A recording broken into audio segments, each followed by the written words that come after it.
What you are about to hear is highly classified. Pay attention and listen at all times. And most importantly, remember, what do IDW's Crisis Crossover, DC's third weekly comic book series, and the first look at the Flash in costume for the TV show have in common? We don't talk about any of those things on this episode of Zone 4. But we do talk about a lot of other cool stuff. So without further ado, ladies and gentlemen, you are now entering Zone 4.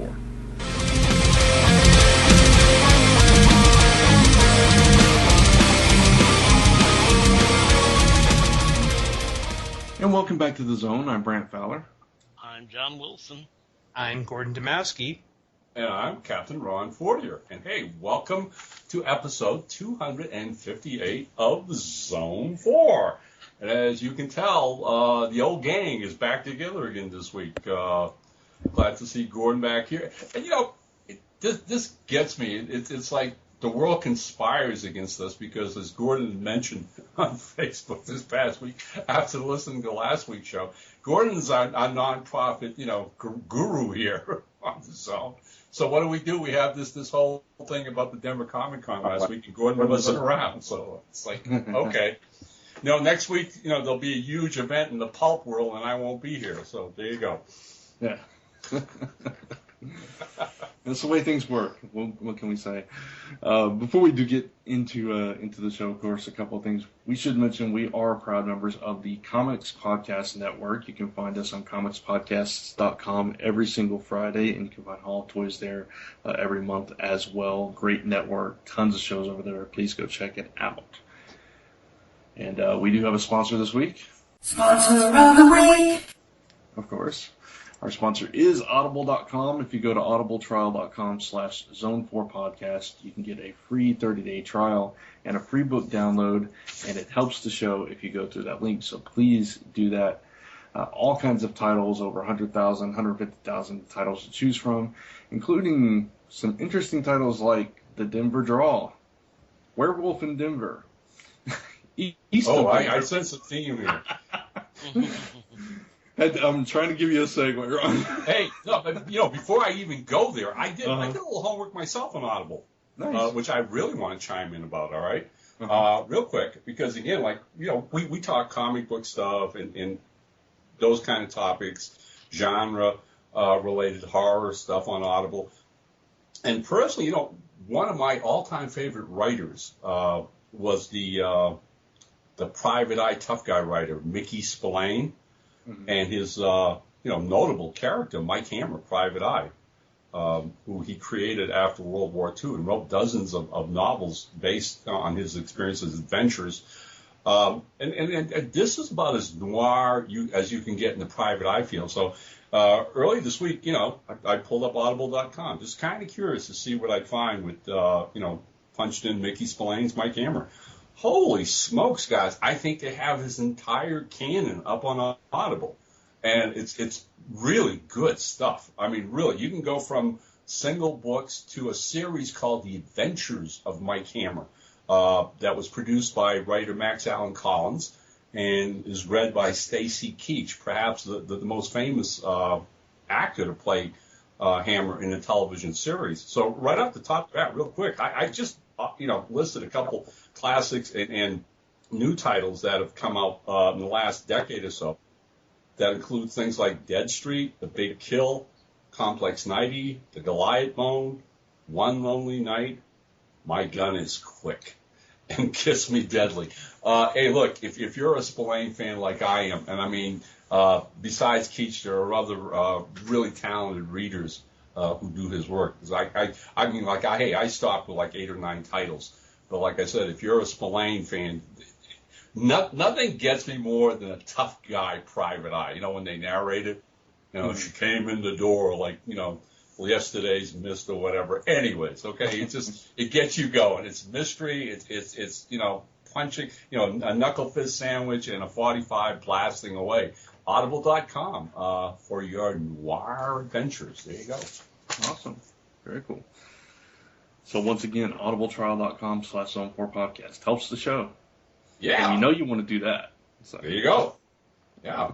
And let me I'll pick up on that segue Brant was so kind enough to give me.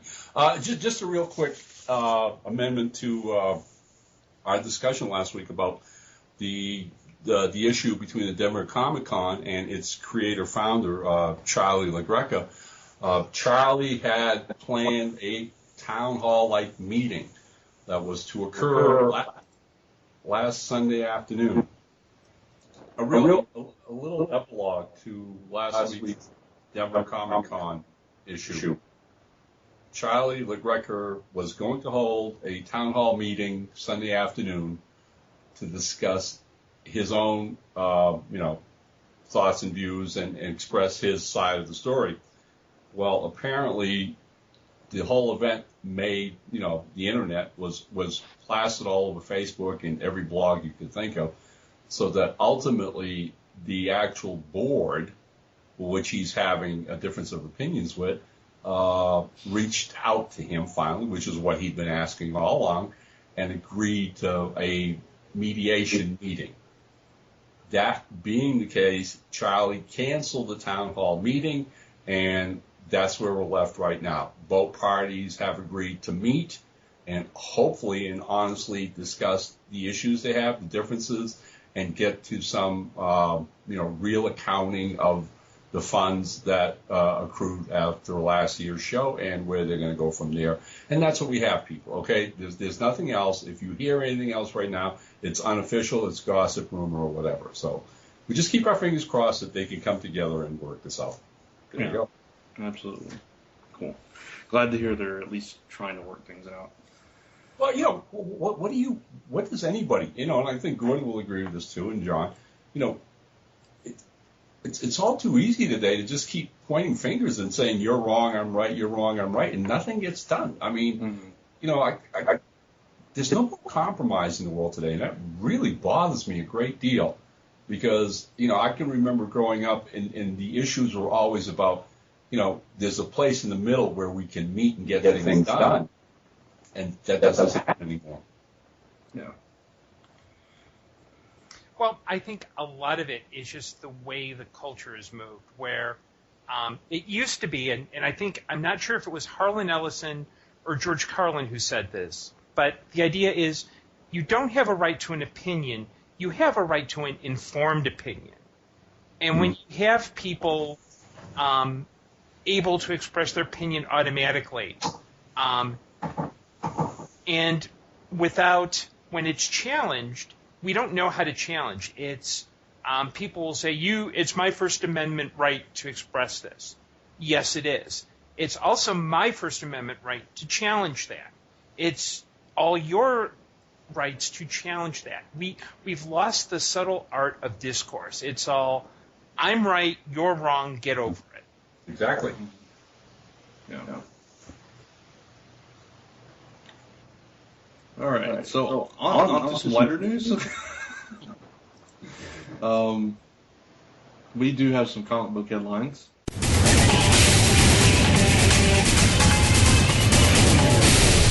Comic book headlines. Not a whole lot in the news this week. Just a few things. One thing that I'm really excited about that you guys are probably kind of lukewarm on is that Heroes is returning. I saw that headline, so that's all Brant. Yeah. I am very excited about this. It's coming back as a mini-series, 13 episodes in 2015. They actually ran an advertisement during the Olympics, and it was just like a 20-second little teaser where they popped up the logo and the word Reborn under it. So, not many details out there yet, but very exciting for Heroes fans. I would imagine. Have they even said who's going to be returning from the original cast? They've not said one word about it. It's literally just this little teaser image.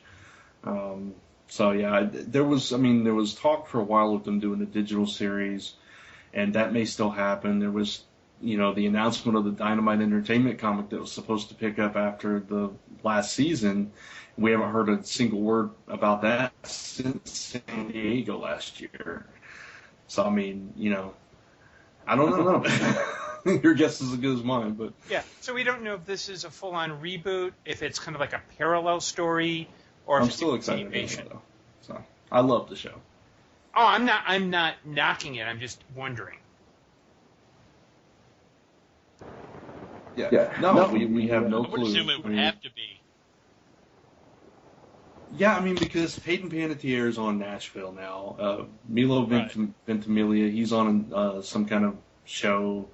Masaoka is on Hawaii Five-0. Who knows what the rest of them are doing? But, so I don't know. My guess is maybe cameos or past footage of some of them, and then introduce new characters. Yeah, I don't think Zachary Quinn will be showing up with his Spock ears. Yeah, exactly right. I was about to say, the only one who's not working, I think, is Ali Larder. Oh, that's a shame. Well, Yeah, but she was killed like 3 times on the shows. Yeah. If she's looking for a job, I mean, give me a call. What's Greg Grunberg doing these days? Anything J.J. Abrams tells him to. He did do a recent guest spot on Psych, so Oh, did he? yeah, and Okay. Psych it's one of those. I caught the Valentine's Day marathon on Ion Television. Don't mock me. Psych is funny in doses. I like it. It's Yeah, just, I mean, Psych is the kind of show you could not get me to watch season 1, 2, 3 in order or in bulk, but if it's on and I can grab a couple of episodes. yeah, it's got a charm about it. It's just not something I seek out.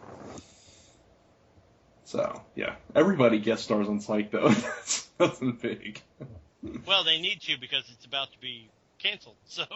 Is it really? Guest stars in they can. Mm-hmm. Yeah, they've announced that the 8th season is going to be the last, which is fine. Yeah, that's a good run though. In this day and age, it's a great run. Yeah. Yeah, cool. So that's pretty cool. Hey, if this little mini series on Heroes does well, I just want to put a bug in Sci-Fi's here. Alphas, Yeah, please. definitely. I still miss that show. Just as long as whatever that ending Sheldon heard on Big Bang Theory is not the case, so it's something better. Yeah. That was a great episode. That was awesome. I know you don't watch the show, Gordon, but No, I watch it. Oh, Big Bang Theory. yeah. Right. And explain the concept, Rant. It was great. There was an episode where Sheldon found out that Alphas was canceled, and he was freaking out about it and trying to contact the network and get the story, and he kept calling and making up like different voices and different titles for himself trying to get the news. And at the end of the episode, he finally gets a hold of the writer or director, the creator of the show, and he tells him how much of a fan he was and asks him how he was going to end it. And the guy tells him, and all you hear on Sheldon's end is like, oh, okay, I see. Well, no wonder you got canceled, and he hangs up on him. So it was fun. Yeah, that was the cliffhanger all of us hated. Oh my god. Yeah. Oh man, that was awful. It was. Yeah. Not They a way need to to- end the show. Yeah, at least make a 2-hour movie. Just let us know what happened. We need closure. Yes. Come on. Well, I hate it when shows do that. Here's where I think Sci-Fi is more to blame than the producers, because I think the producers would have been happy to keep going and going and going. And lest we forget, Farscape pulled a similar trick. Sci-Fi canceled them, and instead of, they probably said, you're canceled, no 2-hour movie, and Farscape just said, screw you, here's the cliffhanger. Yeah. Hey, let's segue here, guys, because this really isn't on the agenda, but you've probably all seen it this past week. There's been a lot of hints on the internet of a Farscape movie. Yeah, they have said that. Yeah, I have seen little rumblings. Involving the son of, oh crap, their names just jumped out of my head. John Crichton and Aaron's son. Thank you. Involving their now older teenage son, I believe. Wow. So, I'm all for it. I was a huge Farscape fan. Me too. That would be awesome. I tried to get into it. I don't know. It just didn't take. Well, it did a lot of things for me. One, it was just strange. I really appreciate the strangeness of it. Yeah. Two, that you could become so emotionally connected and forget that two of the main characters were puppets. Yep. Yes. Yeah, see, I never forgot that, though. It was so glaringly obvious to me. Oh. I don't know. I mean, granted, I just watched the show for the first time a couple of years ago, so I mean, it's not like I watched it when it was on. So. Right. And the thing that I fear most with this Farscape movie is there's a lot of enthusiasm right now, but once it comes out, you're going to get people whining, and they didn't do that, they should have done this, meh, meh, meh, meh. Sure. So, but I'm looking forward to it, if only because, hey, look, I always thought Chiana was kind of hot. I love my women with a hint of crazy. So, and hey, if they have a gun blasting raccoon, okay, we can do a Farscape movie. That's one thing. There you go. Well, apropos of that, I don't know if you knew this, but the lady that played Zan, she obviously disappeared for a while. Mm-hmm. And I found an article. The thing was, she wanted a little time off. It was really tough being in all the blue makeup and all that all the time. Mm-hmm. So she wanted a little time off. And it was right before they did the 2 Crichton storyline, where they followed, one episode was following Crichton, Aaron, Crace, and I forget who else was with him on the baby ship. Oh yeah, that's right. And then you had the original John and Dargo and Chiana and the crazy redhead girl whose name I don't remember were on Moya. So she could have gotten time off, but instead they fired her. Which is completely, kind of annoying and galling because I think, I always thought she was a great character. I loved her character. Yeah, me too. Didn't she also have an allergy to the makeup? Yeah, that's why she wanted time off. It was getting to her physically. Yeah.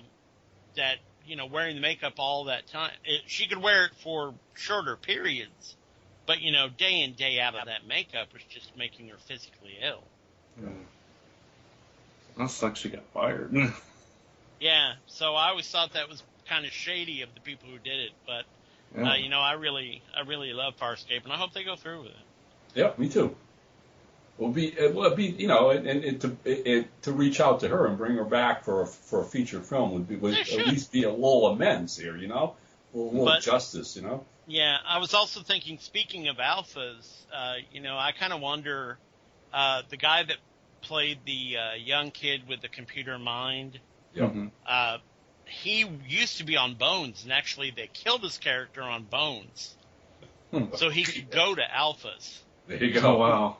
I wonder if he regrets that now. Bring me back.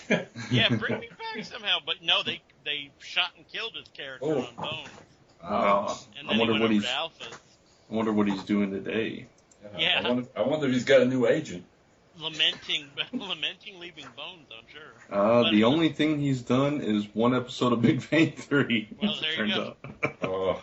Is that the one where Sheldon was trying to get the Alpha storyline?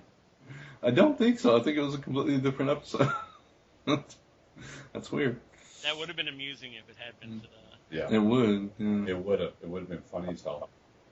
Okay, hey, moving right along here with our limited topics as we have. Yeah. What is it? NBC is looking at a Constantine movie.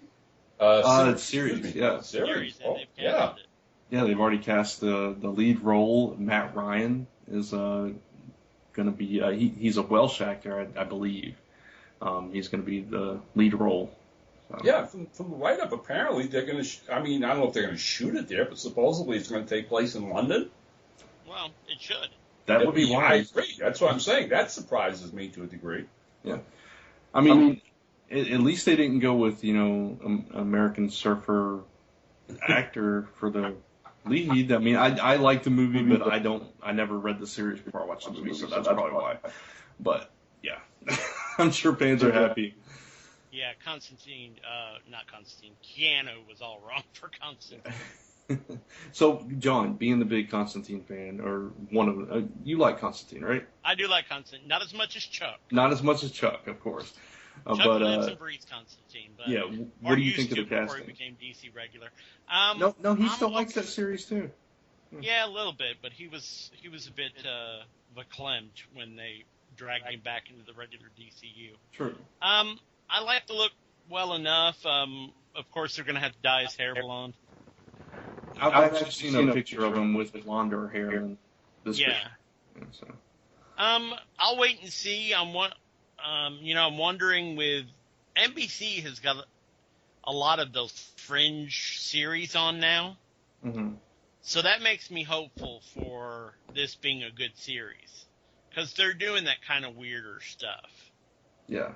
Right now. So I'm hoping that, it will follow that vein, the Grimm, Dracula, whatever else they're doing vein. So I'm hoping they keep with that and that they stick to the source material and not kind of go off and do their own thing. Mm-hmm. I mean, there's plenty in Hellblazer for them to draw from. Right. I mean, if they're smart, they'll start right off with the 3 different demons owning his soul storyline. Or, even with I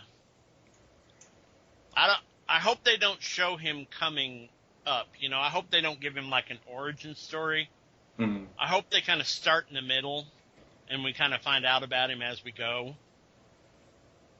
Right. Because, Well, if they show him in the punk band and, Right. The press release says, he's a London commoner and, a cult detective.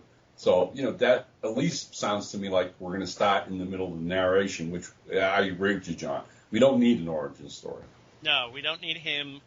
For people who don't know, he started out as just this punk in a punk band, and he was screwing around with some. I think this is his origin. He was screwing around with some magic stuff, and got his girlfriend killed or something like that, and then that kind of started him on this road to kind of be this more or less occult.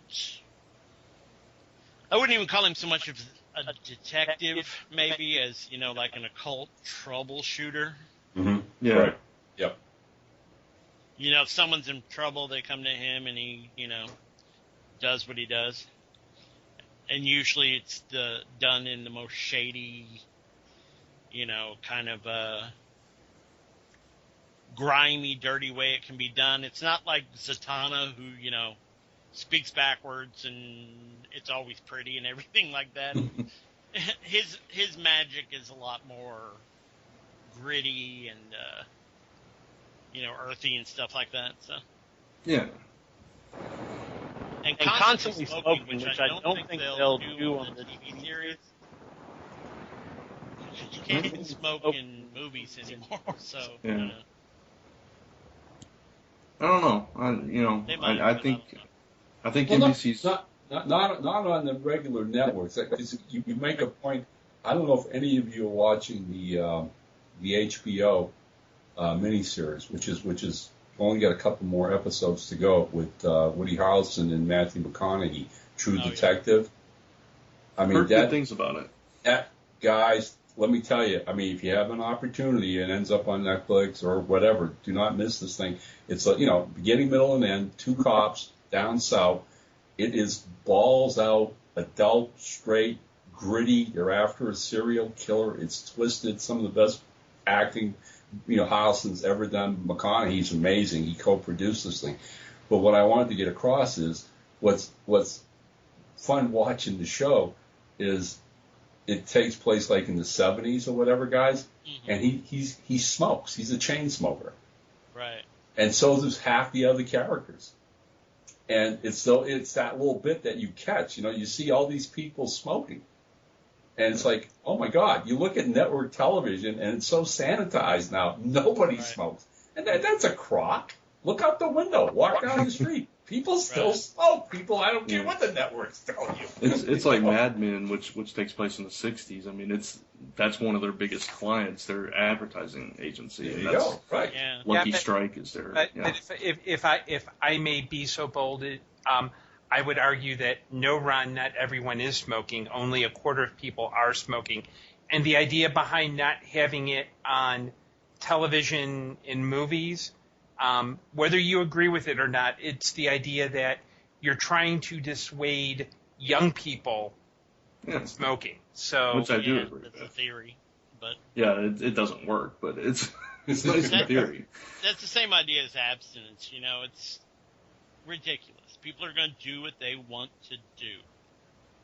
So you either allow people to live with consequences of their actions, or you at least try to make it as safe for them as possible. You know, that's kind of my thing. I'm with everything. I'm all for, you know, people do what the hell you want to do as long as it doesn't hurt me in any way.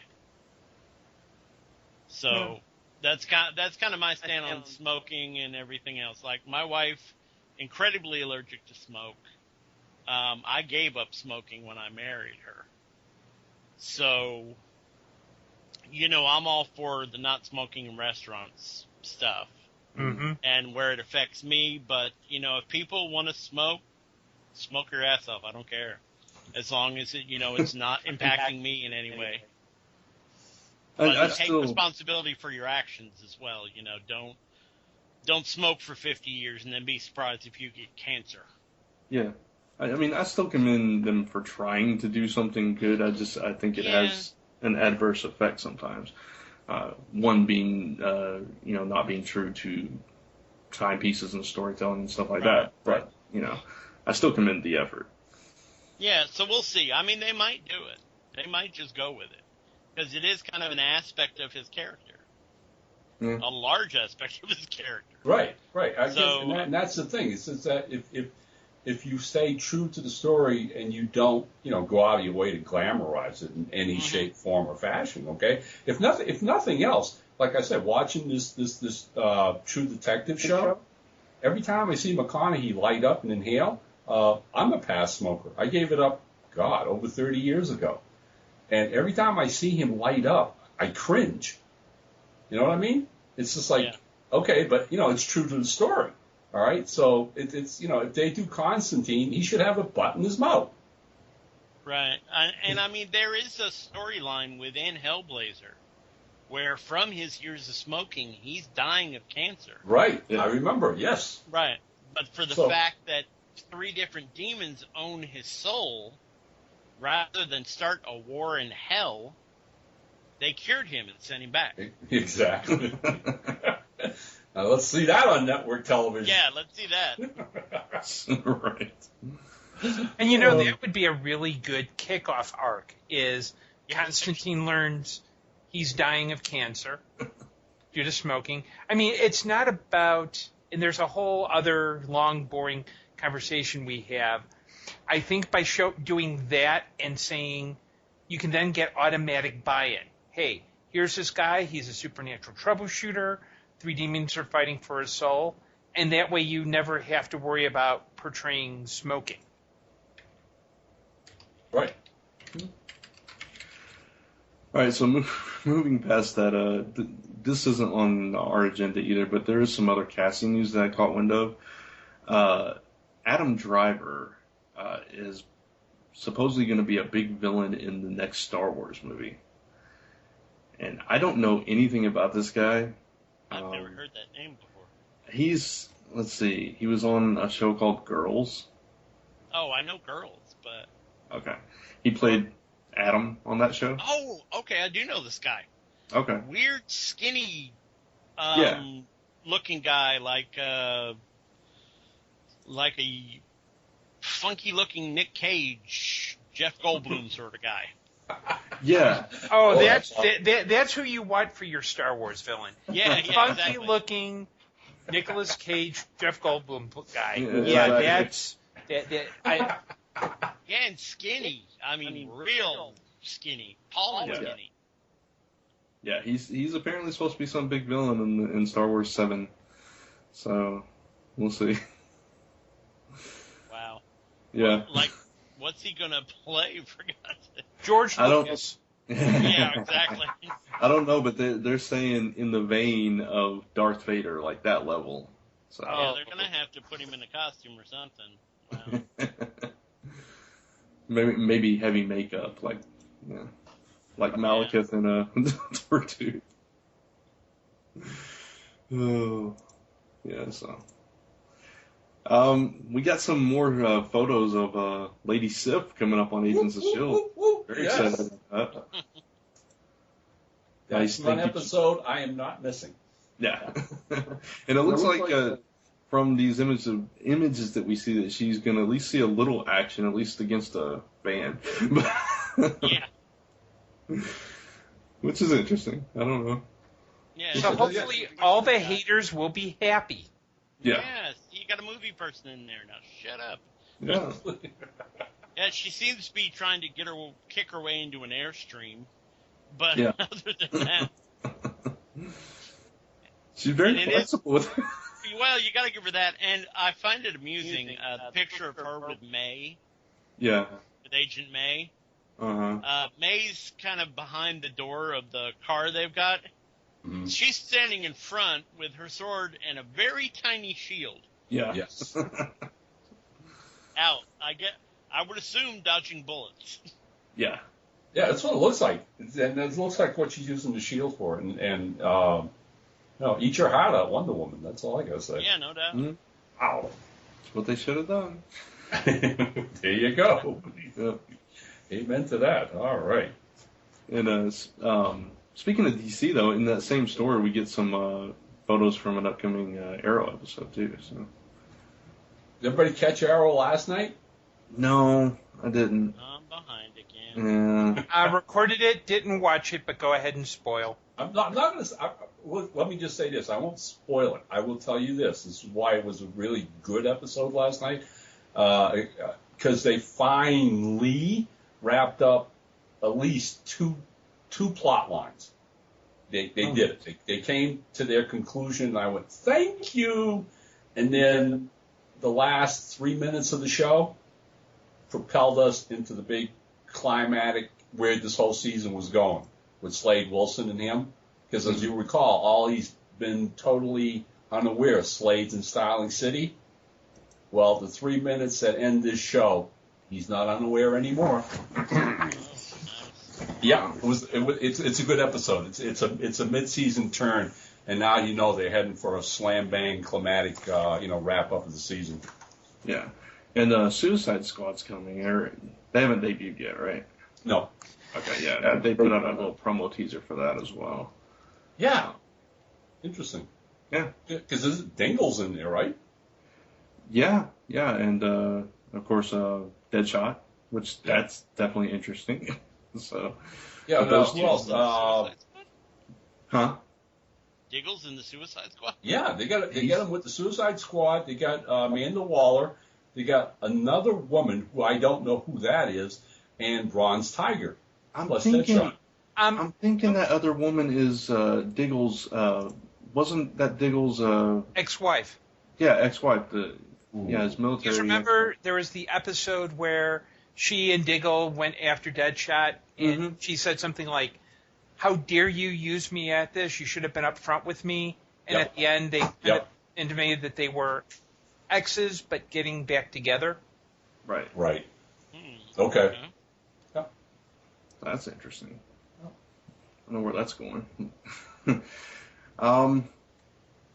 Let's see. I don't care about that. Okay. There's a teaser image that Boom Studios put out, kind of teasing a series for Big Trouble in Little China. Yay! I love that movie. Oh. Yeah. I mean, it's a great movie. Yay, if they do it right. Right. Eric Powell, the creator of The Goon. Yeah. He's going to be doing this. You gotta think he's got that mindset, you know? Yeah. Oh yeah. Yeah. No It'll question. be good then. Yeah, It'll be interesting. Yeah. Yeah, you don't take this seriously. I mean, come on. Yeah. Of course not. Hey, don't ever say to ever not take Jack Burton seriously. That's right. That's wrong. He'll bring you over with the Pork Chop Express. Yeah, very cool. Very cool. There you go. So, I'll be watching for details for that one. Rocket Raccoon apparently getting his own comic series. big surprise. Yeah. And actually, it's funny because Chris actually said that on last week's show. He kind of what's the word I'm looking for? I can't think of the word. Predicted. Yes, I was going to say prophesize. There you go. There's a Rocket Raccoon comic. Yeah, that's not that far out in left field there. True. But, whatever. So, yeah, in July, he's going to get his own series. And, of course, the movie comes out, in August? That makes perfect sense. Yeah, they're pushing that big time. And they should. Mm-hmm. I mean, just that trailer alone, everybody's been, psyched. I mean, the most talk is Rocket Raccoon, for Pete's sakes. Oh, of course, yeah. How many times do you get to see a gun-toting raccoon? Right. You go. And see, I would love to have been at the producers meeting where they're talking about, like, what franchise can we use? Because I'm sure an executive said, you know what, we've been doing these big, large, end-of-the-world type movies. We need to do something that involves rocket ships, a gun-toting raccoon, and humor. What do we? And a talking tree. And a talking tree. And a talking tree. But a barely talking tree. He just has one phrase. No, that's true. I am Groot. I'm sure that was probably the easiest day that Vin Diesel ever had in his career. Probably, I bet he's sick of those words by now, though. I'm Groot. I mean, the only exception would be if they put him in a motion capture suit to actually get the motion. That would be interesting seeing Groot move around like Diesel. He probably had to say it various ways too, Yeah. I am Groot. I am Groot. Groot. Quizzically and angrily and all that other stuff. And when he got the script, he's probably, okay. Although I love doing Fast and the Furious because I get to punch people and drive fast cars, I like that I'm getting a little variety in my career. Of course, definitely variety. Yeah. Oh shoot. Speaking of trailers, though, did you guys see the Godzilla trailer, the new one? Yeah. Oh, yes. Yes. Oh, yes. This is the end of the world as we know it. Yeah. I'm more excited about this one. Yeah. Well, yeah, of course. I'm more excited about this one than the first one because we got to see a better glimpse of Godzilla in this one. Well, yeah, and there's been talk that the storyline is really a sequel to the actual first Godzilla movie, like the 1954 Godzilla movie. Mm-hmm. Because when you watch the trailer, they talk about trying to kill something. They use nukes or whatever. Yeah. And they were trying to kill the original Godzilla. And that's why a lot of guys I know that are huge Godzilla fans, they watch all these Japanese movies they have since they first debuted. And that's the word I'm getting, that this film is an actual sequel to the first Godzilla movie. So that could prove to be interesting. Yeah. As long as it's not a sequel to the Matthew Broderick Godzilla film, I'll be happy. I think that's been erased from the memory of everyone. Or that's tried been erased to. from our collective unconscious. Yeah. Yeah, and I forget what his name is, but the actor who did Breaking Bad, there's a lot of whining and screaming in that trailer. Yeah, Bryan Cranston. Yeah. Yeah, I wasn't expecting quite so much crying and. Yeah, I know, and that's where the line comes from. This is the end of the world as we know it. I will say that Aaron Taylor Johnson looks a lot different in this movie than what we know him from. So. I'm just a little concerned that Godzilla's so freaking big. And Well, he's had many years to grow. Apparently, he's taller than like the tallest building in Japan right now. It's a little hard. It's a little hard to. I mean, Godzilla's always been big, but like building size, that becomes a problem. Well, they have to do something big. I mean, especially following up on stuff like Pacific Rim. But well, yeah, but my thinking is that it was always kind of Godzilla and King Kong were the two main monsters. Mm-hmm. Okay, look at the size of King Kong in the most recent movie. Yeah. And then think of the size of Godzilla. That would be like that Godzilla Bambi film that someone did once. That is true, yeah. Well, yeah, no, it's disproportionate for sure. Very much. Right. My concern is basically, if you did this monster movie with this Godzilla, I mean, come on, logically, we lose. He's right. Yeah, we lose. We're done. Option is nuking him or putting a hole through him or something, Yeah. I just got a press release from Marvel. This is interesting because it's about the films and stuff. They're actually doing a primetime special on ABC on March 18th, a documentary special talking about the history behind Marvel Studios and the Marvel Cinematic Universe. Really? Yeah. That's amazing. Yeah. It's taking place. Prime time for that. Yeah, well, it's taking place in the Agents of S.H.I.E.L.D. time slot there. Tuesday night. Oh, that's true, yeah. Yeah. Oh, okay. Interesting. God, anything to push back Agents of S.H.I.E.L.D. another week. I'm telling you. What's wrong with these people? Come on. It's interesting. And I also saw that the Netflix originals that we talked about, the Daredevil, Luke Cage, and those, they're all going to be filmed in New York, which I think is really cool. Oh, yeah. I have several colleagues who every once in a while play extras, background characters, and they're all psyched by all this because they're going to clamor like crazy to get on these shows. Yeah, I would imagine. Yep. But I'm just curious how limited that appeal is going to be because I mean speaking personally, I don't have Netflix. Everybody doesn't. I mean, I don't wonder if they're limiting their audience or whatever. I don't know. I think a lot of people use Netflix. A lot of people turned away from cable to Netflix and Hulu almost exclusively. And honestly, also, I mean, they. For a while. Yeah, well, I am now. But they also collect pretty all the original shows on Netflix. They collect them on DVDs. So that's what I'm hoping. That's the bottom line, all right? Because I mean, if you're going to start picking, and like different cables, like Amazon has their own thing going now, okay?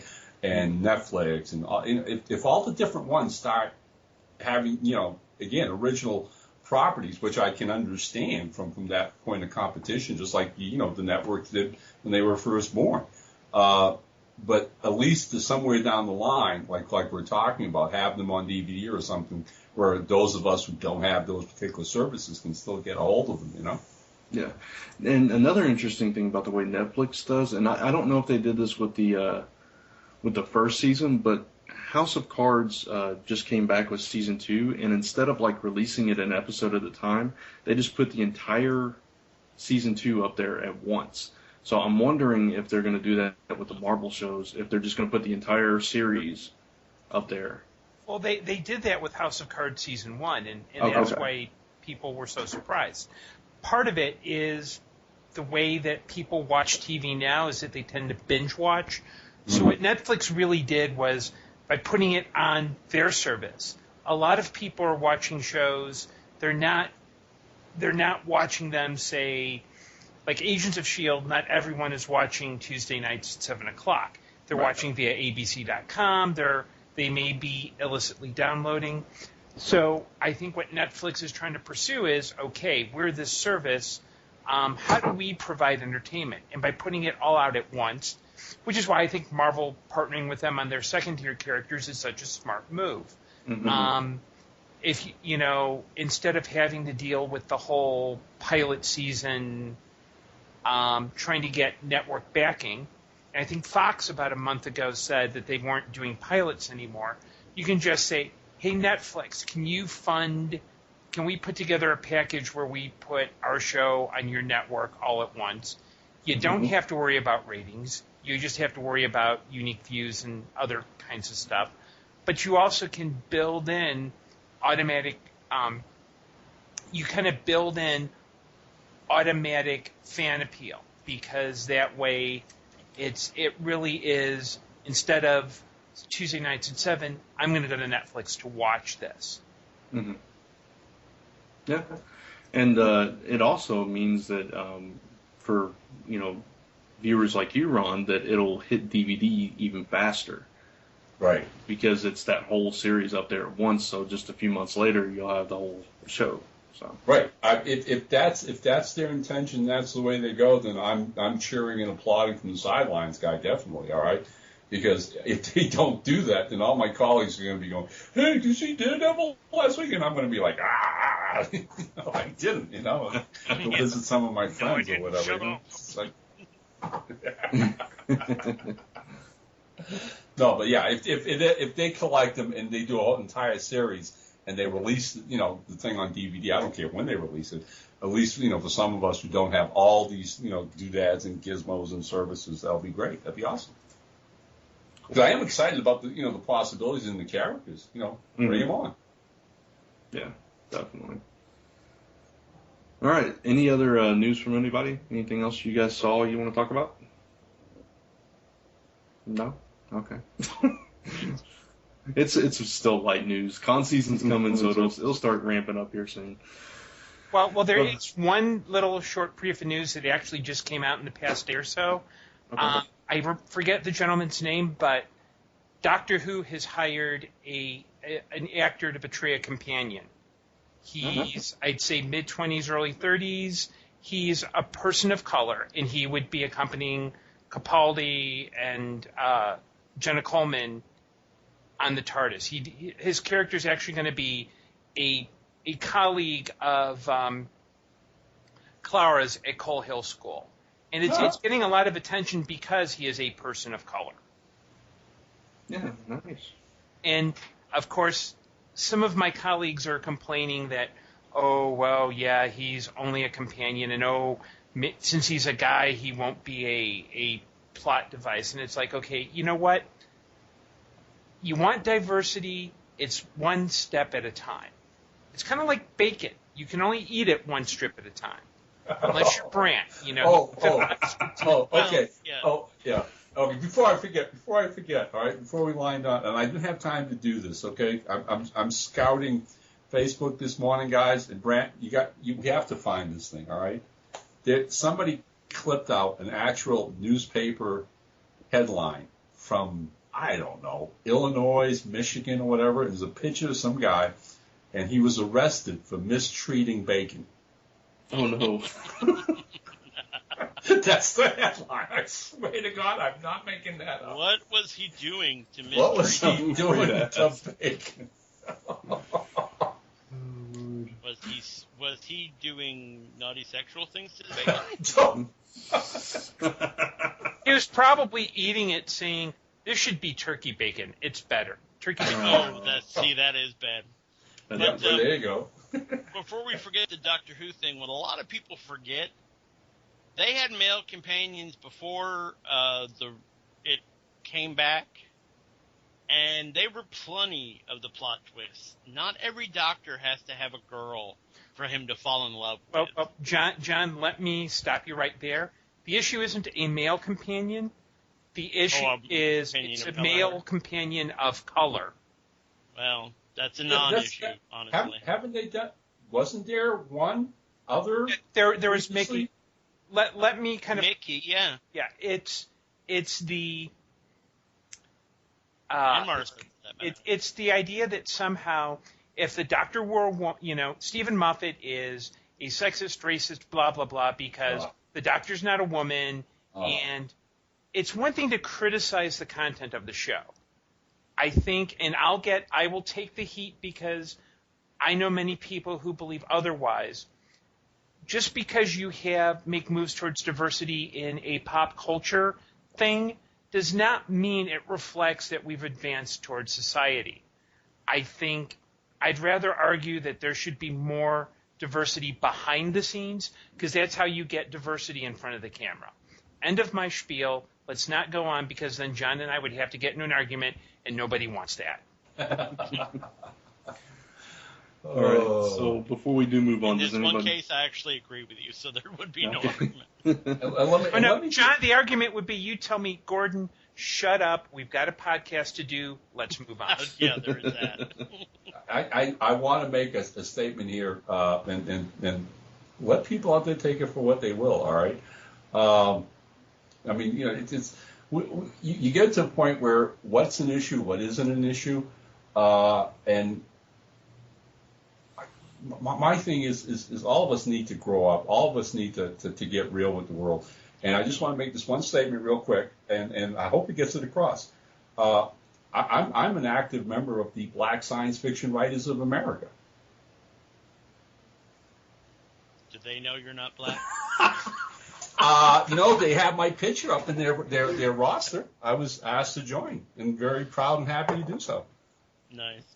See, so there you You go. know, honestly, it's a non-issue, and Right. I go with the Men in Black statement with this that was so eloquently said by Tommy Lee Jones.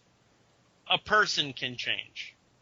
People are stupid, reactionary animals. So, one at a time, people will change. Nobody's going to change everybody. No. Right. No. But you need to get to that one person, and then let that person get to another person and stuff like that. So people get off Doctor Who. First off, it's British. You don't know the culture anyway, so back off.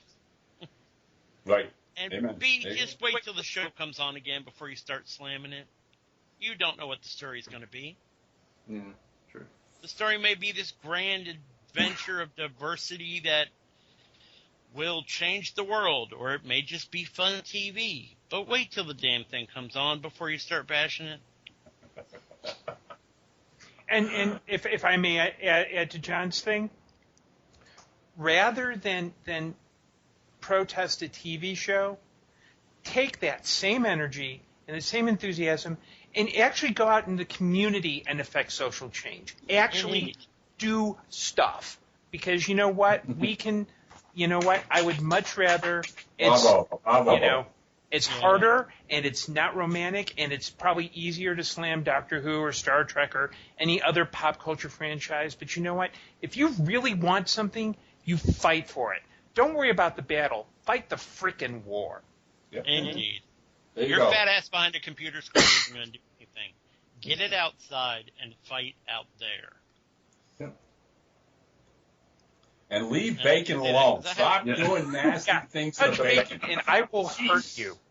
Oh, that's awful. Okay. So we actually do have a Facebook shout out this week, believe it or not.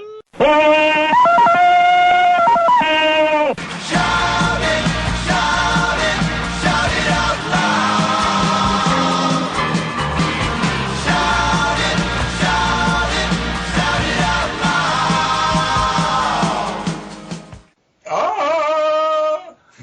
Ouch. And I don't know how to do that in Italian. I don't know. Oi, oi. we had gotten up to 450 likes, but apparently somebody unliked between the last couple of days. So we're back down to 449. So let's get back up there. But we do have a new Facebook shout out, and it is Andrew Straken, and I apologize if I mispronounce your name. He has another name, but I'm not going to say it on air.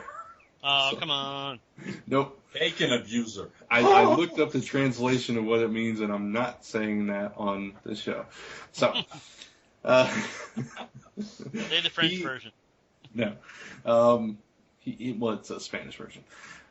Music. He likes Sonic Youth, Jane's Addiction, Billy Piper. Well, Does she that explains sing the other thing. too? She Okay. sings. She was Okay. a pop singer. She was a Britney Spears before she was on Doctor Who. Oh, wow. Okay. Yeah, well, kind of more like the Robin character on How I Met Your Mother. Okay. Robin Sparkles. I gotcha. Yeah, Robin Sparkle's kind of more like that, actually. Okay. Well, she may have been big over there. Who knows? Of course, Robin Sparkles probably was too. Anyway, he likes stuff like Ruby Gloom, Free Comic Week Day, R2D2 by Eric. I don't know. That must be some kind of show or something. And, of course, Zone 4. Recent activity, he likes Image Comics, so that's cool.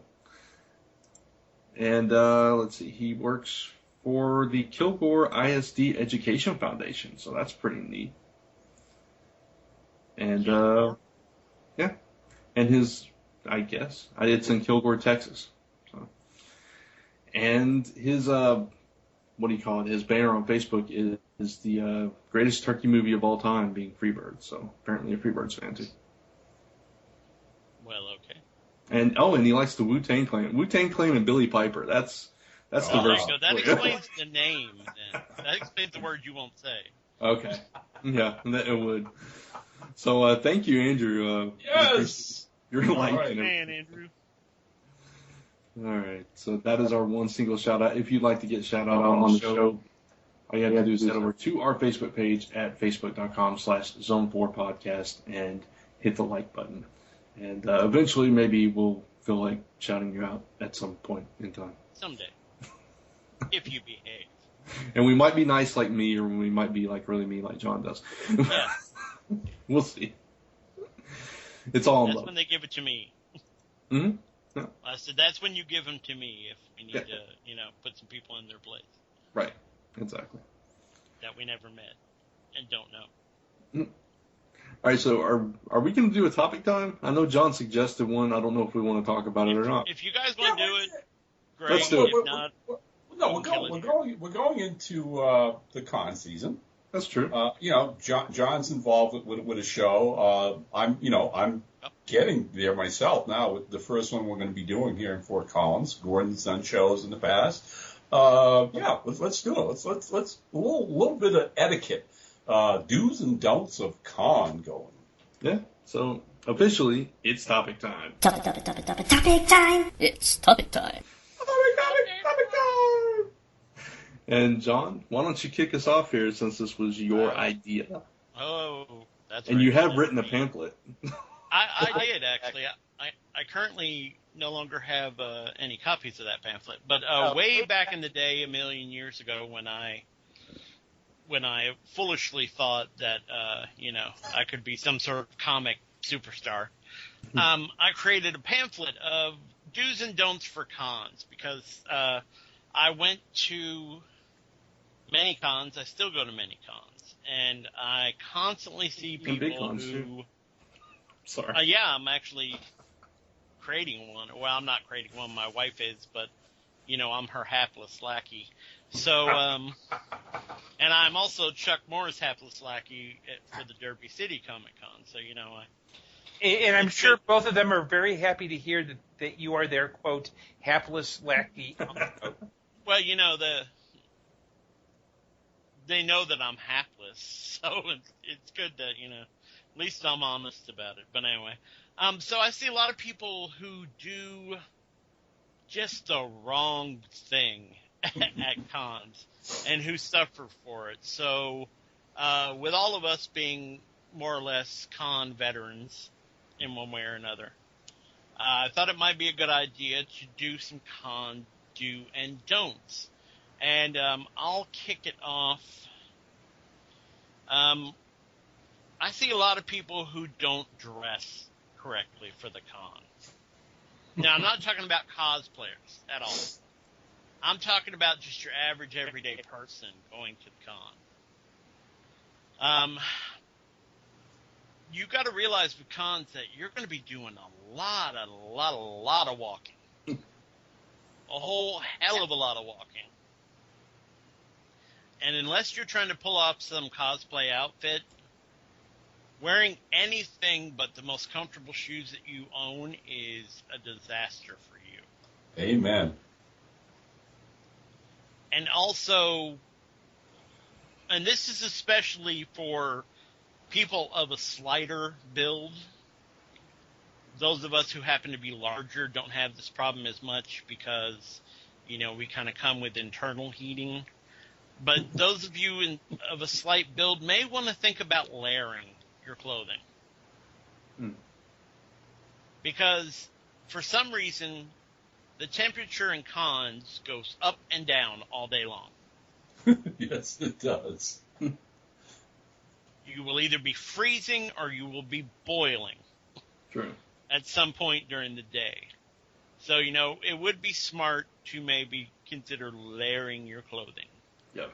Another thing for me, bring a bag. Yeah. Bring some sort of shoulder bag, backpack, not a grocery bag or something like that. Don't be lame. But, bring... Yeah, and not a 50-pound duffel bag that knocks over everybody around you when you walk through the crowd. Well, that's another thing. That's one of the things I specifically wrote down that I hate. The people with the carts. Yes. Usually the people who have like 5 or 6 different boxes of comics on them. Mm-hmm. And, their swag bag and all that other stuff. We hate the people with the carts. Yes. And that if you're pulling around a cart, we hate you. Yes, we do. Yes. That leads into something else. Do not bring 50 comics for one creator to sign. Right. In that cart. Don't do it. Yeah, let me give a very good example. At a Wizard World, I am in line to get something autographed by George Perez. He took time out, and there was a policy where if you had to make a donation before you got signed. I had like 3 books, and I was thinking about dropping one. The people in front of me had 10 books, several of which were duplicates that I presumed they were going to sell on eBay. If you do that, you are an ass munch. You don't do that. Yeah. I have an example, too. At Mid-Ohio Con, before Wizard bought it years ago, the late, great Joe Huber. Very gracious guy. This guy was in front of me, brought 30 copies for the guy to sign, and he was gracious enough. He stood there and signed every single one of them, but his PR person or whoever was with him was not happy about it. And he kept trying to shuffle the guy away, and I was just trying to shake the guy's hand. I didn't want him to sign anything. But yeah, just don't take advantage of the creators. Well, again, just be aware that you're not the only person in the world. Okay, right. I mean, what we're talking about, standing in line for really, talented superstar creators. But hey, from personal experience, just being, that average creator behind the table. People come up to my table. There's no lines. There's no formal lines. They just walk by and stop to talk to me. They'll bring me a book or whatever to sign. All right. Yeah. It's not, I'm not George Perez. I'm never going to have an organized line run by the con. Well, that being the case, I expect people who come to my table to be polite, courteous, and aware that other people may come while they're at my table. So if nobody's at my table and you stop and you want to talk to me about something, that's great. If you want me to sign books, that's fine. But then as other people come up and are standing next to you, behind you, or whatever, be aware I've given you 5-10 minutes. Move along. Let somebody else have a chance to talk to me as well. All right? And we all had them. The fan that stands there and won't go away. Just totally oblivious to everybody else around you. And no offense, but I didn't come to the show just to meet you. Yeah. It's like, God. If I may duck in, this is kind of a personal pet peeve of mine. People who are working the convention, whether they're volunteers, their staff, they deserve your respect. Chicago TARDIS, there are a lot of people who gave registration a hard time. And they're the busiest table. I've seen people act as if, you didn't do this for me. Guess what? The convention, and I've talked about this before in other interviews, fandom is a shared experience. It's not about, you give me what I want and you screw John over or you screw Brant over. You try to do your best to make all of us happy. Understand that volunteers, they may be getting free access to the con, but ultimately it's about everyone has a good time. And people who volunteer deserve to have their butts kissed by you. Yeah. Agreed. And honestly, you know, everybody there. I don't care if it's Jim Lee. Well, Dan Didio's not a good thing, but you know, I don't care if it's Stan. I don't care if it's Stanley. I don't care if it's the highest, most revered creator in the world. Everyone's a person. We're all people. Yep. Treat people like you would like to be treated. Because if you come off as an entitled asshole, trust me, people will treat you like an entitled asshole, and you will find yourself very quickly boxed out of anything that you want to be part of. Yeah. Nobody owes you anything at these cons. Right. The creator doesn't owe you diddly. The fact that he's signing your 25 copies of things, he's being more nice to you than you deserve, and you're a prick for bringing that many books. Yeah. Remember that. And let me just do an add-on. A lot of us may do smaller cons and maybe meetup groups. The same rules apply. I get so many people as part of the Doctor Who meetup who say, well, why don't you do that out in the suburbs? Why don't you do this? Keep in mind, a lot of this is run by volunteers. Yeah. Expecting any group to cater to your every need, and let's be really clear. It's one thing if it's an issue of you're in a wheelchair, Right. or you have visual disabilities, or for health reasons you need a specific diet. At Chicago TARDIS, we came really close to kicking a bunch of people out because in main programming, there's an area that we section off specifically for people with visual disabilities, wheelchairs. There were a group that not only, and sometimes they have to ask people to move. There's a small group that not only refused to move, but were mocking people in wheelchairs and had visual difficulties. That's not cool. That only makes you look like a total, and Brant, if you have to bleep this, go ahead and do it. Makes you look like a total and complete dick. Yeah. Well, that happens at regular cons, too. Right. For God's sakes, stay out of the walkway. Do not stop in the middle of the walkway. People with disabilities need some room to get through. People without disabilities, normal people, not everyone wants to stand and look at the same thing you do. Yeah.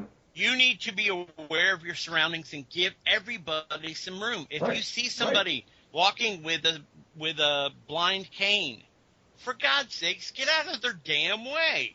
Right. Stand aside for 5 minutes, Yeah. let them go through, and then you can resume whatever you want to do.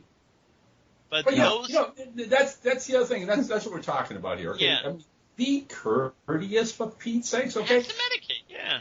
Right. I mean, look, you're at a convention. It's a spirit of excitement and enthusiasm and fun.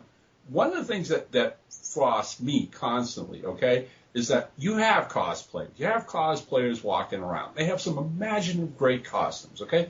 So there you are. You have a camera, and you see somebody with a costume on. And look, real, okay? All of them want you to take their picture. That's why they're in the costume anyways, and they'll gladly take a picture of you. But don't stop them in the middle of the floor and pose them in front of people's tables. Right. Stand there and take a picture, and nobody can get to that table. They're blocking off a creator, all right? It's just common sense and decency. If you see a cosplayer and you want to take their picture, ask them to move off to the side someplace where they don't hamper traffic, as John was saying, okay? And they'll gladly pose for you and take a picture. But again, a little bit of common decency and aware of your surroundings, all right? God. Oh, that's another galling thing as well. I know people want to take pictures of the cosplayers. If I'm taking a picture of a cosplayer, it's for the website. I specifically asked them to stop and take a picture for comic related, for our website. When I have someone stop to take a picture, it would seem every camera in the whole convention converge on that one cosplayer. Yeah. Happens every bloody time. Yeah, it's a lot. It's that mentality of, oh, I don't want to bother them and ask them to stop. Oh, but they're stopping. I'll take a But picture. they're stopping and I'll take a picture. Yeah. Which I guess in a way is fine, but you could at least ask the cosplayer. And Yeah. let me, because there's other issues with cosplayers besides photos, but let me put it succinctly, because I know there are certain fans who have idiotic beliefs. Cosplay does not imply consent. Someone looks really great in a cosplay, you can say, hey, you look nice, or hey, great cosplay. What you don't have the right to do is say, hey, you look totally hot, you want to go back to my room. Right. Oh, of course. Or even go further than that, but this is a family podcast. Right. And going back to the photo issue, a lot of creators, well, maybe not a lot, but some creators don't like to be photographed, so common courtesy, you should ask. You ask. Right. It's just, again, it's just, you ask. Just be polite, for heaven's sakes. And look, excuse me for saying the most obvious fault, all right? But please, okay, if you're one of these people who doesn't bathe regularly, please. Oh, God. Please, just for the con, okay? Now, Human take a beings should shower, not please. leave vapor trails. Yeah, anytime you're going to be in public, that's a given. That should be a given. I know it's not, but it should be. Grant, let me just tell you, as part of the Doctor Who meetup, there are one or two people who are especially stinky. And it's not I'm working in the garage all day, I didn't have a chance to, take a fresh shower before coming where it's passable. We're talking full-on stank. Oh, I know. Yeah, they're at every con. I believe me, I know. If any of you, I think they hire them. yeah, let me do a quick plug. If you need this stuff written down, and especially if you're like a semi-professional, Dirk Manning's Right or Wrong has an entire chapter on how to work shows, how to dress for shows, and what you should do at a convention. So free plug, Dirk Manning, Right or Wrong. Right. I mean, if you look at the comic-related pictures of us at comic-related, we kind of sort of have a uniform. We're usually like dress shirts and hats and, sometimes vests or stuff like that. I mean, we're by no means, tuxes or anything like that. But, we look like fairly decent, clean people. Yeah, we change our clothes on a regular basis. Yeah, we change our clothes and bathe. Conversely to the stinky thing, or I guess with the stinky thing, do not think that spraying a ton of body spray on yourself is equivalent to bathing. No, it just mixes. Water must makes it worse. involved. So we all have to breathe the same air. Axe is not soap. Yeah, let me just give a very, very, and many of us live in areas where there are dollar stores. You can get soap for $1. You can get shampoo for $1. That's $2, not including tax, which would be the best investment you could make. If you can buy a ticket to a con, you can spend $2 on bathing supplies. And there's a reason why bathrooms have a tub, if not a tub and shower. Use them. People will like you a lot more. Go ahead. No, getting back to etiquette, I also want to say when you're shopping at a vendor, be aware that other people are also trying to shop that vendor. This happens a lot if you're in a row of comic books and you're trying to look through comics.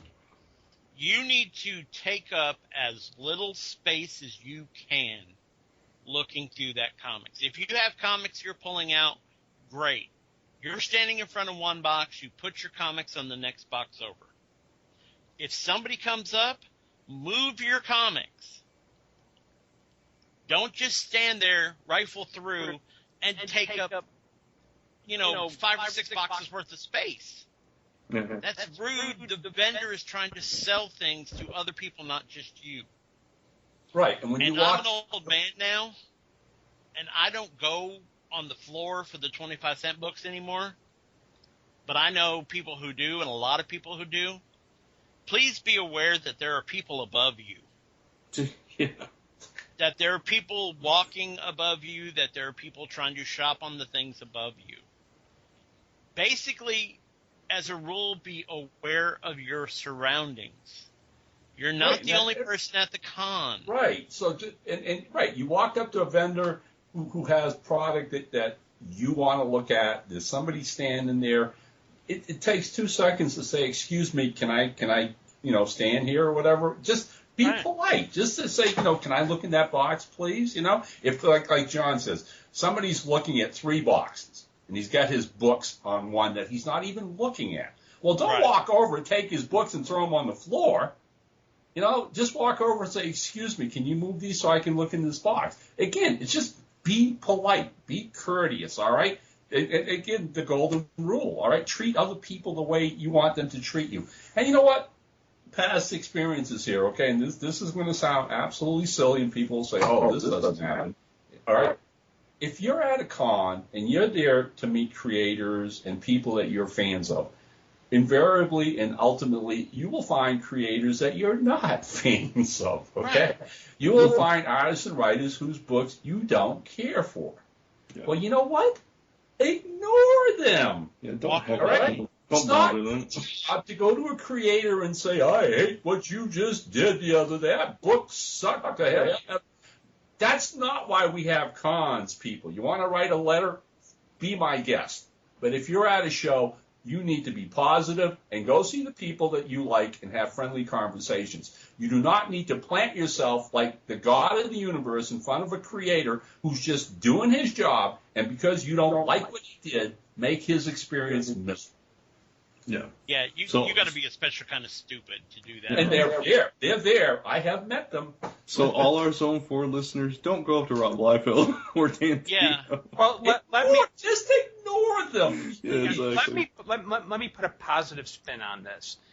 If you're in Artist Alley and you see, first focus on the artists you do like, and secondly, when you go, visit those booths, thank them, buy a specific, if they have pieces for sale, buy one if you can afford it, but let them know, because part of the reason why they're there is to help build interest in their work. Mm-hmm. So don't worry about, there are tons of crap meisters that I could go and say you're full of crap. I'd rather support the people who are doing good work. Exactly. And especially if there are older artists who maybe aren't getting such of the work, like I know he's retired and he's in an age where he wouldn't do a con, I would sooner go up to Dan Spiegel and say, "Thank you for DC Blackhawks in the 80s. Thank you for Crossfire. Thank you for all those great Western strips you did in the 50s," rather than go insult Rob Liefeld, because it's going to mean more to me, and it'll sure as hell mean more to him. Yeah, right. Exactly. Well, that is another thing, too, Broaden your horizons while you're at a con. Mm-hmm. The whole point of cons is for you to meet the people that create the thing that you love. Right. You may love one genre, you may love one book and read nothing else. But cons generally go for at least a couple of days. Except, not the little baby cons like the one I'm putting together, but the bigger cons. Those go on for like 2 or 3 days generally. Mm-hmm. Look at other stuff. That's why you don't have to buy it or anything if you don't like it, but you might find something you like. You never know. Yeah, hit up Artist Alley. Yeah, the whole point of this is creativity. Don't just hang around the DC booth all the time. Go to Artist Alley. Go to some of the smaller publishers. The ones that don't get into the news or on previews or whatever. Go check out those guys. It's a broadening experience. That's what cons are supposed to be. Not just, a chance for you to go and kiss the guy's ass that you love his one book, but you also have all these other people with so much diversity of stuff. Yeah. That it's just amazing. I'll also say, let's see if I can stop coughing. No, you won't say that. Sorry, I got choked a little. I'll also say, don't be afraid to make eye contact, because I notice this a lot at cons, and I understand the mentality because I catch myself doing this too. You're walking down an aisle looking at stuff, and you're afraid to make that eye contact because you're afraid, it's that salesman mentality. You think somebody's going to try to lure you over and try to make you buy something. You're going to feel obligated to do it and stuff. But really, in my experience, I think Artist Alley is full of people that are just interested in, they want to let you know about their books and stuff, but they also just they like the interaction as well. So they just want to be friendly and all this stuff. Don't be afraid. that's I guess that's my advice. Yeah, right. I mean, I sit there at shows and you have your wares, on the table in front of you, and obviously you want to make sales. Okay, I'm going to tell you right now. I learned a long, long time ago. All right, it's much more fun and it ends up being my real primary goal at cons is to meet people and to talk and have fun, sharing a hobby we have. So when people walk by my table, as Grant's saying, those people who, just walk by with a smile on their face and are receptive to, even if it's just to say, hi, how you doing? Hello, good morning, good afternoon. They don't be, the guys who walk by with their heads down so that they just sit by you because, they don't want you to say anything to them, It's like, what the hell's that all about? What fun are you having? Whereas, people stroll down the aisle, happy-go-lucky. They go by my table and I'll say, hi, how you doing? And they'll say, fine, how about you? And, they're welcome to stop and talk. And I have never, ever pressured anybody. I'm just happy to be there to talk to people. If they want to look at my stuff and buy some, thank you. That's amazing. If they don't, I'm cool with that because I've just met somebody. We've had a great conversation. And they go off and I'm like, enjoy the rest of the day in the con. Thanks for stopping by, Yeah, exactly. It costs you nothing to listen to someone's pitch. Yeah. Right. And someone usually wants to give you their elevator pitch, which I don't know if everyone knows that, but it's a few sentence pitch on what your product is. Yeah. So it costs you nothing to listen to someone's elevator pitch. If it's not your cup of tea, fine. Say thank you to them and move along. And steal some free candy. But other than that, say thank you and move along. People need to learn the word thank you again. Yeah. Thank you covers so much, so easily. Yeah, but please do not walk off with a book. They're not free. People will kill you.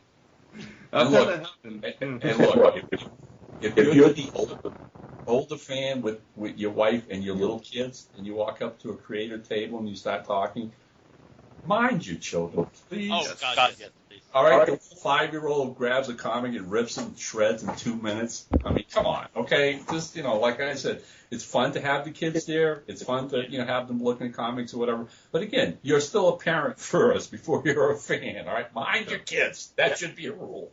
Yeah, this. Go ahead, John.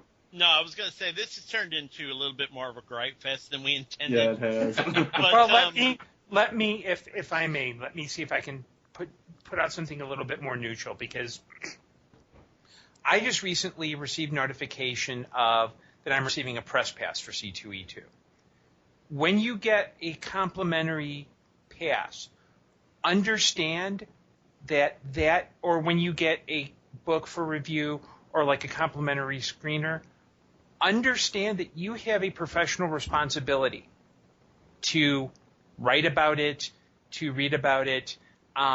I'm fortunate in that with C2E2, last year I didn't get a press pass, but Chuck Moore was very generous and was able to get me in. The idea isn't, we've got free stuff. The idea is if you have a press pass, you are saying that you are professional. So act like a professional. If there's, feel free to, I know C2E2, one of the perks is a press room where you get free snacks, computer access, what have you. keep in mind that when you get that kind of compliment, whether you're a press, exhibitor, professional, whatever, it is upon you to conduct yourself in that manner. And why am I hearing all sorts of strange noises? I don't know. I just heard a truck leave, so. Sorry, I had to step away for a second. I apologize. Oh, no worries. We just heard a truck leave, so I think our conversation has driven off. Okay. But, as I was saying, this turned into much more of a gripe fest, and there's a lot to gripe about because a lot of people do things wrong. We will probably revisit this because there is a lot of other stuff that you need to know before you go to the con. So we will revisit this at a future date, but I think we should probably stop it there and maybe do a little tying up the bow for this particular show. Yeah, I did want to add one real quick thing. Please do. For artists that are exhibiting at the show, just a friendly tip. Ron mentioned, some creators sit with their head down and everything. I understand if you have commissions to do, because a lot of artists have to do commissions while they're at the table because, people pay for them and they got to deliver them before the show's over and all this stuff. It doesn't hurt to look up every once in a while and be friendly, though, and smile, whatever. You don't have to just totally insulate yourself. That's all I was going to say.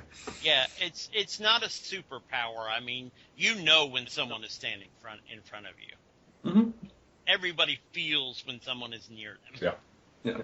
So just look up, say hi. Yeah, Can I help you? Right. And everything we've said in this discussion, I understand works both ways across the tables. Oh, yeah. Okay? I mean, fans need to be polite and courteous, so do creators. Okay? And that's what this is about. And then the experience is good for everybody. Exactly. And that's what it should be. It should be fun. Yep. So, all right. As you've heard it said before, it's fun, damn it. We're supposed to be having fun.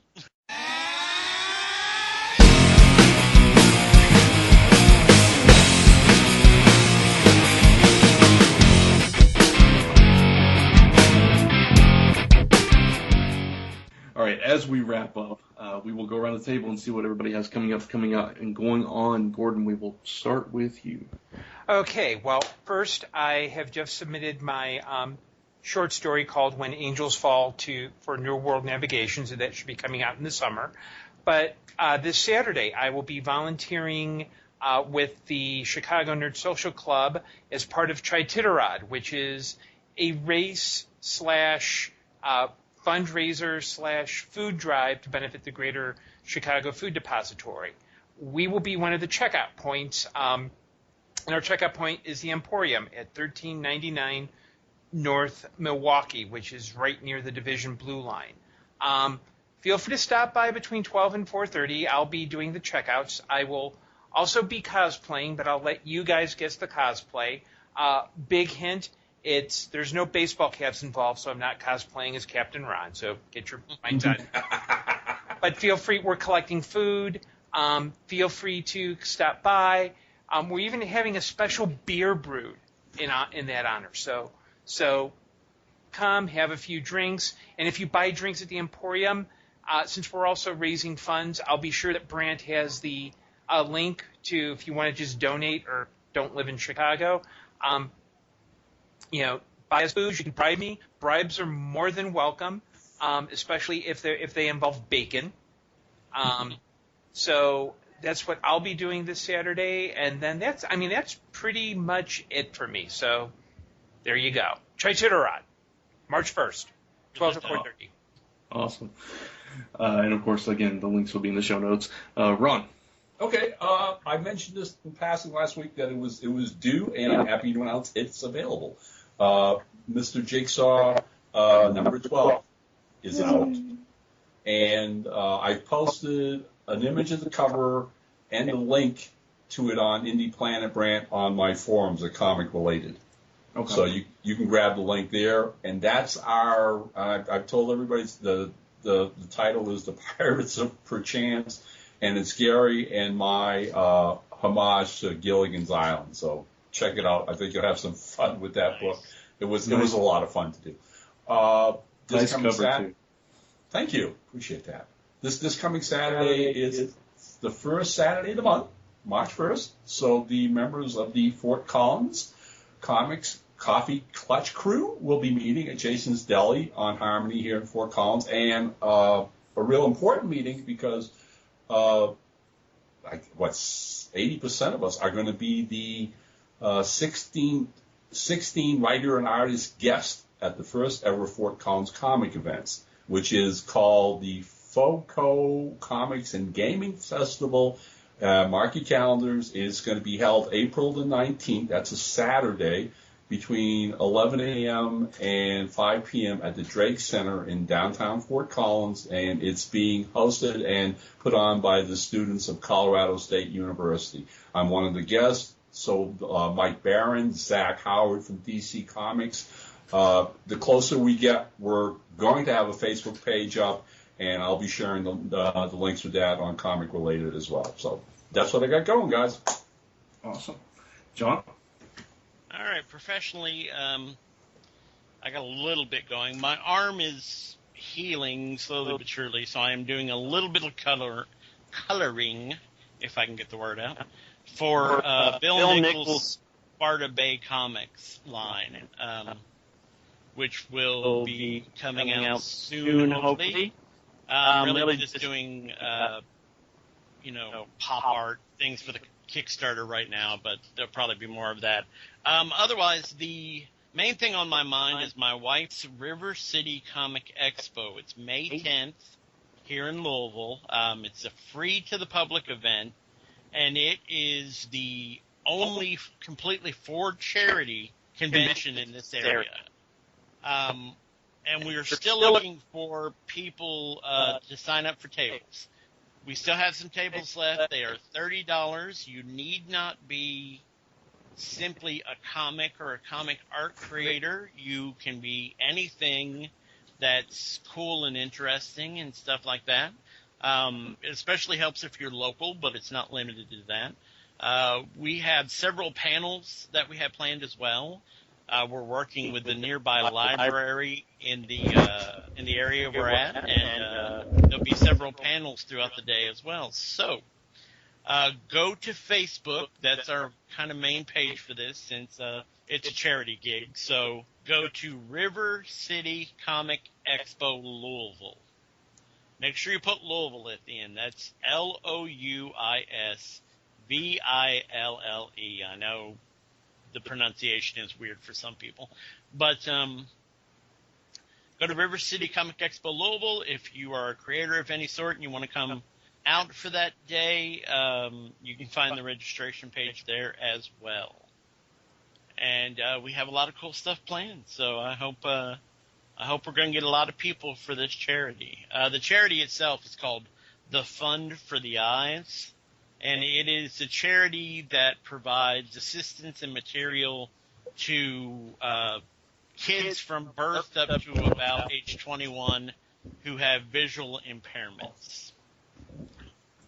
So there's that. Other than that, every day on Comic Related, you can find something that I've had my filthy little hands on. All right, so that just leaves me and a couple of reminders and actually an announcement. So we're doing a special Hall of Toys episode on the Toy Fair news. Toy Fair was last week. We're recording that this weekend, so hopefully it'll be up sometime over the weekend or early next week. And we're going to have some guests. I think Lisa's going to be on there, and at least one other person from Comic Frontline is going to join the three of us, so that'll be fun. A reminder that April, which is coming very soon, is the 5-year anniversary for Zone 4. And we're planning big things. We still have a lot to talk about and a lot to work out, but we're kind of looking at a crossover show and a month long of celebration, so we'll see what happens. Yeah, we're going to pick a name from all the local Legionnaires that have signed up, and we're going to do the show from their house. So there you go. Exactly. Provide lots of bacon. We demand food. Yeah. Yes. Bacon and beer, at least. Yeah. I mentioned last week, that I was flatting a story for Zone 4 Legionnaire Larry N. Young, so I'm still working on that. That's really cool. He gave me more details about it, and I'm totally blanking on them. I should have pulled up the email. I apologize, Larry. I'll do that next week. But it's a beautiful, beautiful story. I'm really excited to be working on it. Looks tremendous. So once it is out there, you guys are definitely going to want to check this out. And shout out to Heidi Young, who had a birthday this week. Oh, awesome. Happy birthday. Yeah, they listen to the show every week, so happy birthday, Heidi. Absolutely. And I'm waiting to hear back on my edits for my pro story for Singularity, The Rise of the Posthumans, Steampunk Superhero Prose Anthology that will be published sometime later this year. So, more on that when I know. And the announcement. I have been hired as a co-writer on a independent comic series called Gia Giantess. So, the book has 6 issues out so far, I believe. And it's basically a teenager that she supersizes at a moment's notice. Her mother is supposedly dead, but there's like this dark secret that she's not. She's after her and all this stuff, and it's just this crazy science fiction, superhero-ish kind of fun story. Teenage girl dealing with extraordinary circumstances and a lot of fun. So I'm looking forward to diving into that more. So more about that in the weeks to come. Thank you. So I'm very excited about that. All right, so I think that is it. I guess I will read the closing this week, since it's been a while since I've actually done it. I hope I can remember it all. I've got it in front of me. I've got it right in front of me, Brant. Okay, I do too, so I'll give it a shot. We'll see how I do. Do it in the voice. I'm not prepared. Do your Brant Fowler impersonation, Brant. Okay, I could do that. All right. We'd like to thank our... Thank you. I could do it in Munchkin voice. I could try that. I don't think anybody wants to do that. I dare you. Go ahead. You want to do it? Okay. We'd like to thank our sponsor once again, Audible.com. That's a very deep. I used to be able to do it a lot higher. I can't do it higher anymore. Sorry. We'd like to thank our. I know. We'd like to thank our sponsor once again, Audible.com. Go to audibletrial.com/Zone4Podcast for that free 30-day trial and a free book download to help the show. Please do it. Please do it. We'd like to thank the official bands of Zone 4, the Raywall Band, which you'll hear more about upcoming in the very near future, by the way, and Society's Plague that you hear on the show each and every week. That is my cousin's band, so please check it out. If you have any comments, questions, or suggestions for us, or you'd like to ridicule me for my Munchkin voice, send those to zone4@comicrelated.com. We are also a proud member of the Comic Related Podcast Network. And as always, thanks for listening. You're now leaving Zone 4. Good night, all. Bye-bye. And don't remember to say and always remember to say thank you. Is I don't remember or always remember? Don't remember to always not forget to say thank you. There you go. Ba-da-ba-ba-da-ba. You see evil eyes when the Joker smiles, when he pulls a knife and he asks you why so serious. Boy, that game of solitaire must really have Ron mesmerized. Yeah. Hey. Hey, we are recording again. Hey, guys. Hey, Ron. Hey, John. Hail, hail, the whole gang's here. Skype hates me. You and the rest of us. Gordon even had to initiate the call because it would not let me add you guys. Ooh. Okay, so now that I'm organizing the call, we're going to do my agenda. All right. Knock yourself out. 3 hours of Doctor Who. All right, here we go. No, actually, I'm thinking more in terms of 3 hours of really hardcore policy examination on the effectiveness of nonprofit boards. All right. Oh. I think I'm sick this week. Yeah. I can do that one too easy. It wouldn't last 3 hours. Well, you see, John, since that's my professional background, I could talk on that. And you have to think of a nonprofit, first off, and I'm just basing this off your discussion from last week. Unfortunately, nonprofits need a form of governance, so boards are kind of automatically built into, if you're a nonprofit, you need a board. Boards are like the Justice League or the Avengers. It's like, if the Justice League hears Starro's in the middle of the ocean, Aquaman says, hey, ocean, I got that. And Batman says, hey, let's get Zatanna because we'll need magic and fishnets, okay?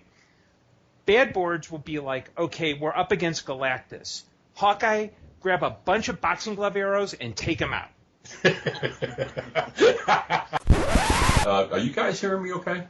Yeah, I'm hearing you okay. You are fading a bit in and out. Yeah, I'm getting some kind of reverb or echo here. Mm-hmm. Okay, let me, muddle on through here. He was supposed to have... Yeah, see, I'm getting an echo back. Yeah, no. Okay, Brant, I got you. Ron, are you there? Oh, no, I've got... John, are you there? I am here. Okay, so we're just waiting on Ron. Ron, pick up. Oh, Ron. Ron's probably like, okay, let me grab a few more rounds of solitaire. That's right. Or a few more shots of something. Oh, hello, Reverb. It's back. Testing. Yeah, the Human Torch was denied a bank loan. Scotchy, scotch. Okay, who's got their speakers on too high? Hey, it went away. Cool. If only Ron wouldn't. Ron, this is not the time to go mix a drink. Come on. Somebody send him an owl or something. It's getting ridiculous. I think he decided to take a trip around the world in that airship. Okay. Apparently. Do either of you guys know what it means when you've got a chat window open, you get a little yellow triangle with an exclamation mark? I would assume but that's that a bad it's not, thing. yeah, that it's not sending or something. Okay, let's try this once more. Because I wonder if he decided to... Surely he's not trying to call you. Yeah, he's probably just sent us an email saying, hey, Gordon, get off the phone. I want to call you. Yeah, exactly. Did you put your new AOL disc in? AOL, he's probably... Did you put a new Prodigy disc in? Yeah, there you go. Darn you, CompuServe. I don't remember anything older than that, so you win. Here, I'll just ask him if he's having problems connecting. Because if he doesn't answer, we know the answer is yes. Exactly. You do remember what the computer looks like, right? It's the big thing with the window in it. But you can't watch Matlock on it. Actually, I'm sure that somewhere out there somebody is I'll bet. printing Matlock. I'm sure. I would almost guarantee it. Now I have to look just to know. Just know whether or not there's Matlock out there. But no, Ron, we had a heck of a time trying to get you up. So... Okay. No, really, it was, you were ringing, and John and I were wondering if maybe you made a sandwich or got really in your game of solitaire. No, I was right here. Good old Skype is doing its thing again. Insane. Gotta love Skype. Yeah, you gotta. Yeah, Okay, hey, Maybe you got bored and took a ride in the ship or something. No. Oh, no. You know what I'm thinking? And this is a project I'm willing to volunteer for. You know how you get those little internet dongles that you can plug into like your laptop or computer or stuff? Yeah. I'm willing to reach out to like Sprint and other mobile providers, see if they'll sponsor the show. Sounds good to me. Wow. Okay. Because that way we don't have to worry about networks, and that way we can say, yeah, Skype, you know what, your software is so crappy, but thank God we've got a network. Yeah. Yeah, dude. Or we could get like mobile phones that you can figure out a way to record on mobile. That way, you know. You can figure out something, if nothing else is a backup. I'm really Skype is surprised crazy. that there isn't somebody out there really competing with Skype. How crappy they are, you know? Yeah. Really. Too bad we don't have the technical knowledge to make that happen ourselves. Not us. Not me. Okay, let me pick up where I left off, okay? All right. All right. Here we go. Yep. Okay. And the echo's back. Yeah, it's back again. Yes, it's too freaky. We're broadcasting in the stadium. Hey, tell you what. You guys stay on. Let me sign out completely. All right. It's gone now. I think it's It's fine. gone. You're good. Okay. All right. I'm going to do this fast. Just don't stand too close to the mic or something. I am not. I'm almost across the room, John. This is insane. Okay, here we go. This has been a Gonzo Goose production. Honk!